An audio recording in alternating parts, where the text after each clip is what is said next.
আসসালামু আলাইকুম বন্ধুরা। আজকে আমার ছেলের জন্মদিন, তার জন্য কি কি রান্না করছি আপনাদের সঙ্গে শেয়ার করছি। কারণ আমি তো সবই আপনাদের সঙ্গে শেয়ার করি, তার জন্য আজকে এই দিনটা আপনাদের সঙ্গে শেয়ার করছি।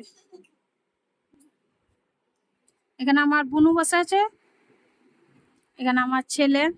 সবাই আমার ছেলেকে দোয়া আশীর্বাদ সবাই করবেন। আজকের মেনু বাসন্তী পোলাও আর কলমি শাক ভাজা, স্যালাড আছে, বেগুন ভাজা, আলু ভাজা, উচ্ছে ভাজা, পটল ভাজা, আর আছে মাংস। এখানে চিকেন আছে, আর এটা মটন আছে, মাছের কালিয়া, এখানেও মাংস আছে, এটা অন্য ধরনের রান্না করেছি। এখানে লেগ পিস ভেজে দিয়েছি, আম, দই, আইসক্রিম, থামস আপ ঠান্ডা, ও যা যা পছন্দ করে তাই হয়েছে।